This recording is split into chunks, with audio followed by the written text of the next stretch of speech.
Hello, I'm David Border, an optometrist inside the Danville Costco. I'm working on a video series here. I graduated UC Berkeley Optometry 2012. That's me. I'm working on making some videos for this website. I just finished the Myopia setup and now I'm working on Myopia control. So I found a website here that I think has a really good summary and pretty comprehensive information, bhtoptometry.com. So myopia, or short-sightedness or nearsightedness, is where the distance vision is worse than the near. Normally light is focused to the level of the retina. That's a normal eye. So this one here, that candle is focused along the retina. Here, an eye with myopia, the candle is focused in front of the retina. So in myopia, the light is instead focused at a point in front of the retina. As myopia increases, there is physical growth of the eye where the length of the eye increases. This is termed axial length elongation. The point of focus goes further away from the retina as the eye grows, and it is normal that the eyes will grow, particularly during the years of growth. So from birth up until about 22 years old, we'll typically see the amount of myopia, the magnitude of myopia increase. Now, myopia at a population level is on the rise. It has more than doubled the prevalence of myopia.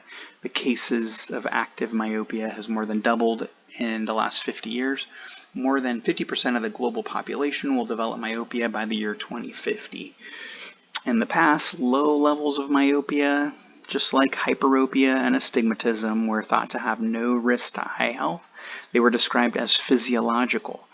It has long been known that higher levels of myopia, typically above 5 diopters, poses greater risk of developing other eye conditions, including sight-threatening ones. This is classified as pathological myopia. A paper published by an ophthalmologist in 2012 now is moving the view that there is no level of myopia that can be described as physiological. In other words, all myopia is pathological. Even low levels of myopia increase the risk of certain ocular conditions. Someone with just 1 diopter myopia has double the risk of developing glaucoma, cataract, retinal detachment, and myopic maculopathy. From 3 to 5, there is tripled risk of glaucoma, cataracts, 9 times the risk of retinal detachment and myopic maculopathy.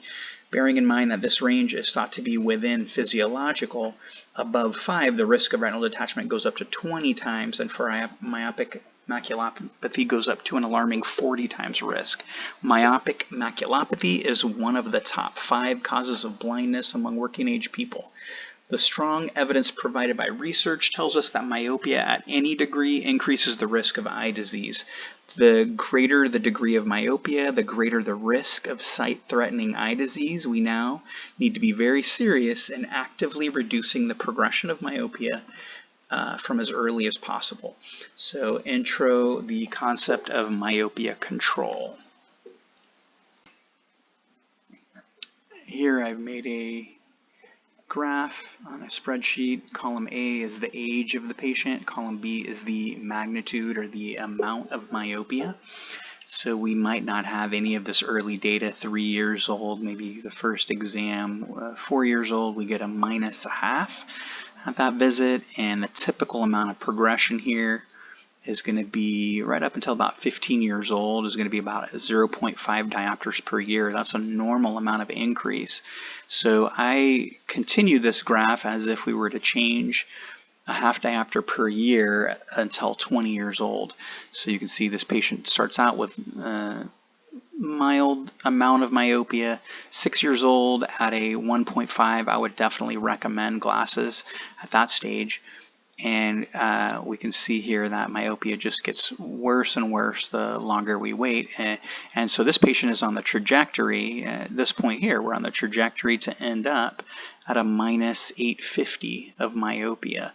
What myopia control attempts to do is, say we initiate treatment 7 years old when the patient's a -2, and we do treatment for 13 years, we're hoping to decrease the end result, the difference between 2 and where we end up here, 850.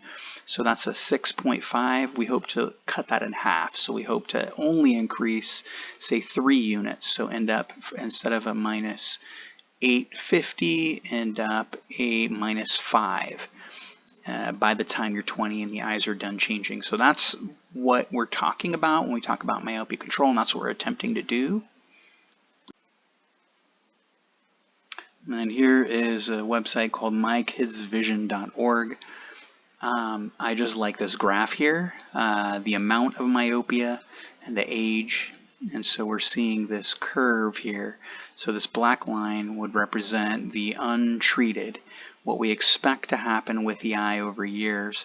And you can see there's a lot more of a dip. This slope here is steeper up until about 11, and it kind of levels out. And so they're showing you here, this is specifically recommending Ortho-K as a myopia control treatment. If we're going to implement the Ortho-K for 4 years, then doing that starting at age 7 is going to have a bigger impact, because these are the years of the bigger growth, rather than if we start therapy at age 11, 50% is going to be much less, because this is a stage where things grow less. Another website here is the NIH. There's a study, myopia progression varies with age and severity of myopia. And if we scroll down on this page, there's a table here that shows the baseline mean spherical equivalent values and myopia progression. So you can see the different age groups. The amount of myopia progression is about a 0.5, 0.5, 0.46, and then 16 slows down. So if we look at it like this, for patients 15 and younger, it changes by about a 0.5 each year. Patients over 15 changes by about a 0.15. So maybe that's a 0.25 every 2 years. So that's a normal amount of change. And now I'm back on the BHT optometry website. So now we're going to talk about things we can actually do to control the amount of myopia we're dealing with. Glasses are prescribed for myopia to correct vision, so that's the default. That's what we're going to automatically give you. However, regular glasses do not prevent progression. There's various methods to slow the progression, including bifocals or progressive addition spectacle lenses. So moving kids into bifocals. Normally, bifocals are recommended for adults with presbyopia after about 43 years old. And so that's what we're using and saying that that can slow the rate of myopia progression. Soft multifocal contact lenses, intended to use also for adults with presbyopia, when used in children and teenagers, has been shown to reduce the rate of myopia progression. Orthokeratology, this is a rigid gas permeable contact lens, a hard contact lens.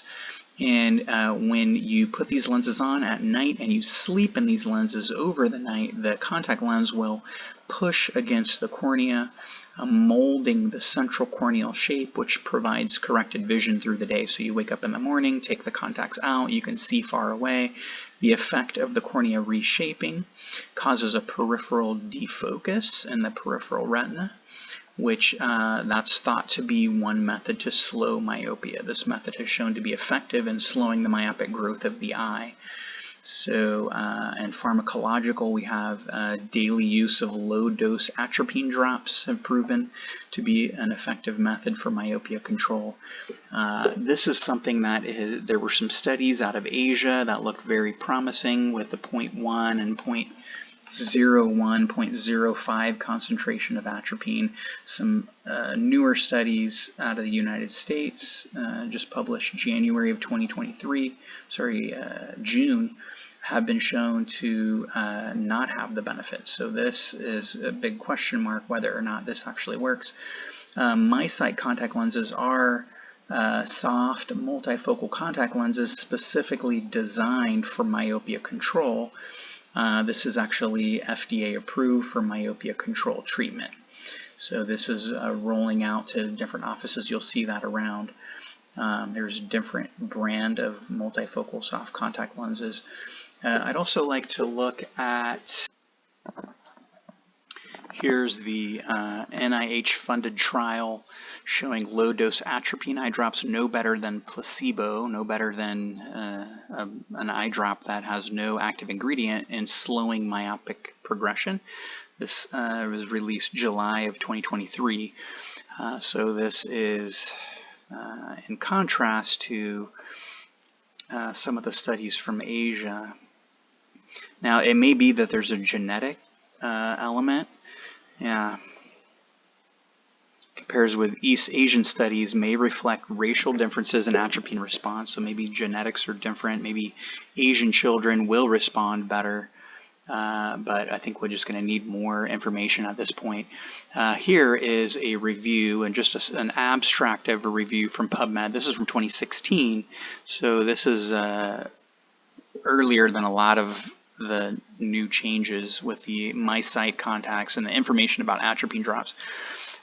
So here in the abstract, science is advancing. So this is definitely an area of change in optometry where a lot of the things that we have are been around a long time. This is kind of a new area to slow myopia progression. So strategies shown to be ineffective for myopia control under correction of myopic refractive error. I've seen studies that show under correction of myopic refractive error can actually increase the magnitude of myopia or increase the progression of myopia. Outdoor time, bifocal spectacles. However, recent randomized clinical trial fitted progressing myopic children with executive bifocals, it's a line bifocal, and found a 39% slowing of myopia progression and 50% effect for bifocal lenses with prism. Outdoor time has shown to be effective for reducing the onset of myopia, but not for slowing the progression. So that's something we do for young kids that are not myopic yet, and once they become myopic, it doesn't seem to be useful, although I think there's a case for other reasons for increasing outdoor time for children's development. More effective methods include orthokeratology, soft bifocal contact lens, and anti-muscarinic agents, namely atropine. Orthokeratology and soft bifocal contacts are both thought to provide myopic blur to the retina. So that's how they work. Each of these methods provides on average slightly less than 50% slowing of myopia progression. So that's about the effect you get from ortho-K and bifocal contact lenses. The study from MySight is reporting, I think, 59% slowing of myopia progression. The most investigated agents, atropine. Let's see, atropine provides the best myopia control, but the cycloplegic and mydriatic side effects render it rarely prescribed myopia control agent in the United States. Low concentration atropine has been shown to provide effective myopia control with far fewer side effects. This is something that is being looked at, and again, there's some conflicting information, but we still know the 1% atropine will provide very good control, but that's not really practical to recommend or that for kids. So these are some of the different ways that we can control myopia and the effectiveness of those different ways. And lastly, I wanted to review the iWiki page for pathologic myopia or myopic degeneration. This is in addition to the increased risk for developing glaucoma, detached retina, other medical problems, the actual damage that occurs to the eye just from being highly myopic is quite severe. So this is the ophthalmology reference Wikipedia, so it can be a little dense. I'm just going to try to clarify some of these. Pathologic myopia represents a subgroup of myopia affecting up to 3% of the world population. So 1 in 33 people will have this. Vision loss related to pathologic myopia is important because it can increase, it cannot be fixed, and this happens to people in their 20s, 30s, 40s during their most productive years. All of a sudden, some of these patients become legally blind, and it can be devastating. High myopia is defined refractive error at least -6 or axial length of 26.5 millimeters or more. Recently, the definition of pathologic myopia is the presence of myopic maculopathy, that's pathology of the macula of the retina, equal to or more severe than the diffuse chorioretinal atrophy. So if the damage on the macula is more severe than the rest of the eye, that is pathologic myopia. You could review these things if you have this condition, talk with your doctor more. I'm not going to get into all of that. Biomechanical forces related to the axial elongation of the eye result in stretching of the ocular layers and progressive thinning of the retina, choroid, and sclera. Environmental and genetic factors play a role. The roles of known myopia-associated genetic variants have not been well established in the development of pathologic myopia. Primary risk factors include older age, greater axial length, and higher myopic refractive error. Additional risk factors: female, gender, large optic disc area, family history of myopia, possible. History: patients have needed to wear thick glasses for a long time.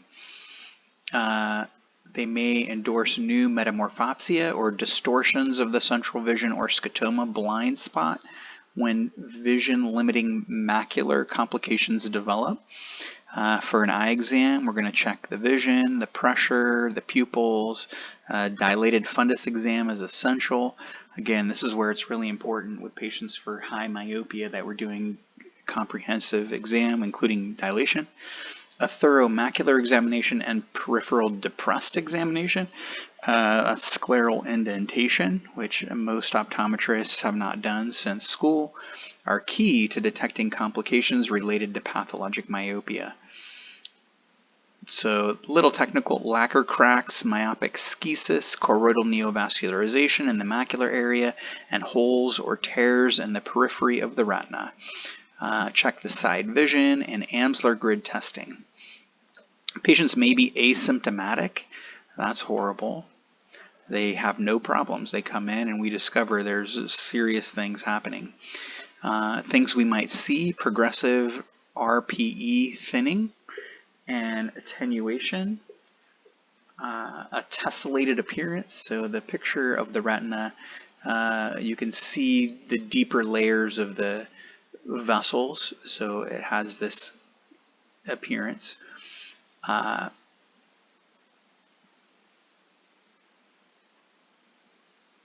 Peripapillary atrophy. When RPE attenuation surrounds the optic disc, there's a hypopigmented PPA. Commonly, the optic disc has an oval appearance and is referred to as a tilted disc.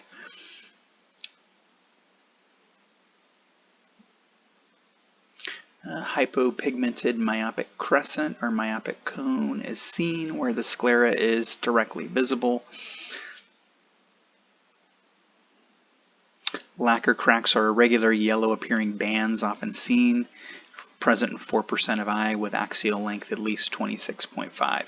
These represent breaks in Bruch's membrane and may be locations of future choroidal neovascularization. It has been reported that among patients with lacquer cracks, 29% eventually develop choroidal neovascularization. That's something that will need injections. Over time, these breaks can expand and stretch, and in late stages may resemble the appearance of geographic atrophy, similar to that seen in advanced non-neovascular age-related macular degeneration, or dry AMD. Fuchs spots, or Forster-Fuchs spots, is an area of overpigmentation of the RPE as a response of the RPE to previous regressed CNV. Myopic choroidal neovascularization is the most common cause of vision loss in high myopia, reported in 5 to 10% of cases of pathologic myopia. Staphyloma development, characterized by outpouching of scleral tissue, typically involve the optic disc or macula. It's a common occurrence, estimated in 35% of eyes with high myopia. This can be difficult to appreciate with looking on the microscope, but is obvious when you're using OCT.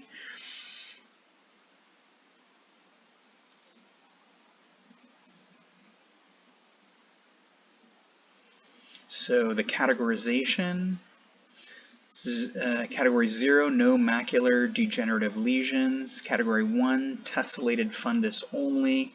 Diffuse chorioretinal atrophy, patchy chorioretinal atrophy, macular atrophy. Many patients with macular changes from pathologic myopia are not sufficiently represented by an atrophy-centered classification system.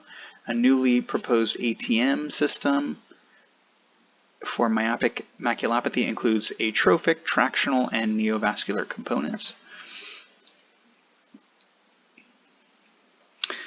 Diagnostic procedures: fluorescein, indocyanine green, OCT, swept source OCT.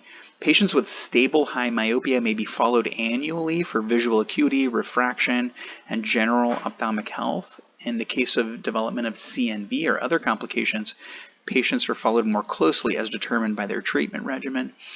There's no topical, local, or systemic pharmacotherapy or surgery that is known to alter effectively the increase in axial length and thinning that occurs in the sclerochoroid and retina of eyes with pathologic myopia. So there's no medicine. There are, however, treatments available for CNV, a major complication of pathologic myopia, and that's going to be these anti-VEGF. Laser photocoagulation, this is a first widely adopted therapy for CMV in pathologic myopia. Photothermal laser ablation of the new vessels, complicated by a high rate of recurrence and tendency of the photocoagulation scars to expand, increasing the risk of central vision loss. PDT replaced laser photocoag in the 90s, supported by evidence in the VIP study. These will selectively target neovascular vessels with lesser collateral damage to the retina.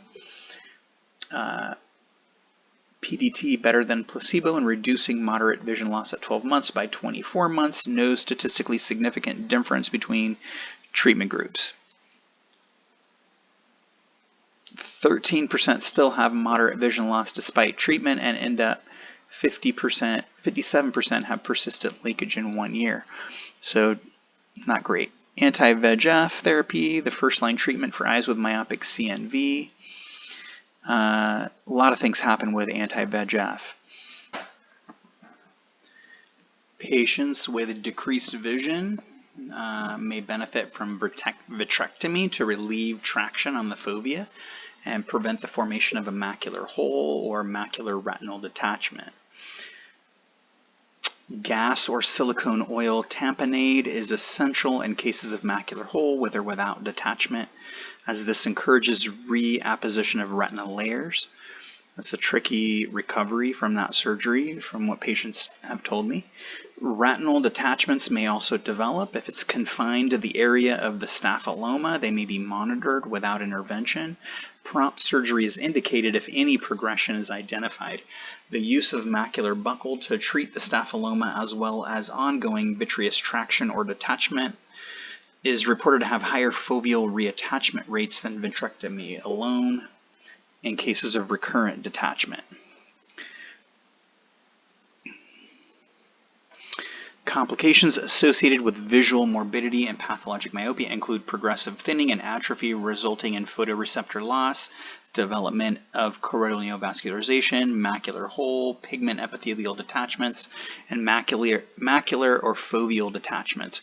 90% of patients with CNV are expected to have atrophy surrounding any previous regressed CNV. Peripheral retinal detachment is another complication. Prognosis. Here's the bottom line. Progressive visual decline in the form of progressive chorioretinal thinning, atrophy, and stretching of existing scars is expected in about 40% of patients with pathologic myopia. In one study over a 6-year period, 1.2% of myopic eyes develop pathologic myopia, and 17% with existing pathologic myopia experienced progression. Baseline myopia severity and axial length were strong predictors of worsening prognosis, and these factors were associated with poor visual acuity and vision-related quality of life. So to me, this reads to say we should probably be doing more to minimize myopia severity and axial length. And so this is the worst case scenario for high myopia, and this is why we might recommend myopia control therapies.